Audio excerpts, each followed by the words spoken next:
State Secretary of Norway's Ministry of Foreign Affairs, Andreas Motzfeldt Kravik, visits Jakarta to mark 10 years of ASEAN-Norway partnership.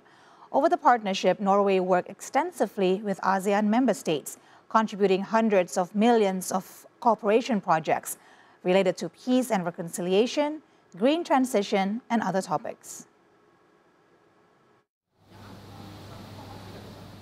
During the visit, Andreas Motzfeldt Kravik, State Secretary of Norway's Ministry of Foreign Affairs, is amongst other events participate in a panel discussion of the Regional Symposium on Women in Peace Processes program. The event was organized by ASEAN Institute for Peace and Reconciliation, or ASEAN IPR, held on Tuesday in Jakarta.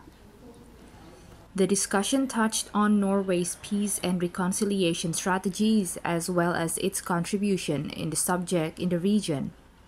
As a strong proponent of conflict resolution, Norway been supporting a number of initiatives in ASEAN in peace and reconciliation, including ASEAN IPR program on women in peace processes.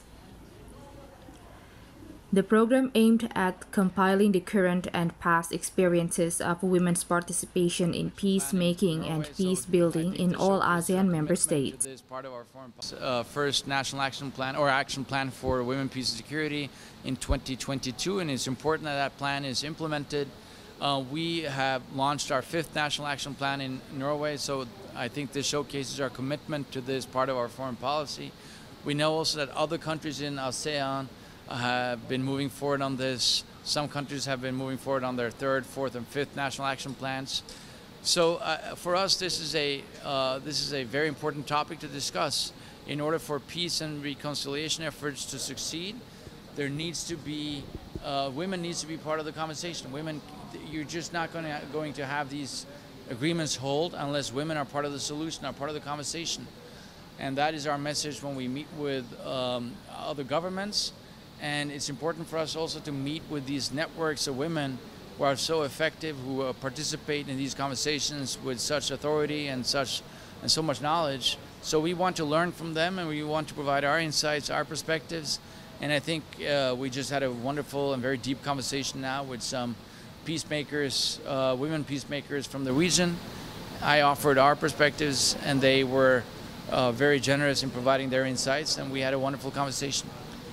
Well, I think it's difficult to quantify any particular objective or target, because what we are really trying to do with this agenda is to say unequivocally that if countries want to be effective with their peace and reconciliation efforts, they need to make women an important part of those conversations. Women need to be part of the delegations that travel and work as interlocutors in order to find peace agreements, in order to find solutions to conflicts, but they also need to sit around the table representing countries and non-governmental stakeholders when they are also part of the conversation. So women need to be an integral part of all the various roles that are necessary in order to ensure a successful outcome of a peace process, and that's the agenda, and that's not something that you can just. I think it's. We're not trying to quantify this into one target and say, well, we just want to meet that target and tick off that box and then move forward. This is an ongoing effort of ours, and we're adamant in pursuing this through conversations with governments, and we're very glad that this is something that also lots of countries here in the region are adamant in pursuing. So again, wonderful conversations now with this network here in ASEAN, and we'll be having other conversations later today and tomorrow. And we're certain that we will be making progress, and we have lots of individuals in our own system who are looking forward to meeting with their counterparts here in Indonesia in order to find solutions, in order to find strategies that can enable us to be even more effective.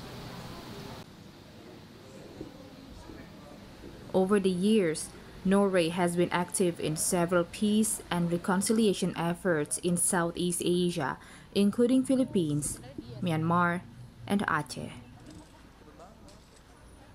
Norway's work on peace and reconciliation revolves around values of parties' ownership, inclusivity, impartiality, and collaboration among relevant parties. He believes the visit would be an opportunity to share Norway's work with ASEAN, including within peace and reconciliation. Okay, can we have a group photo, please?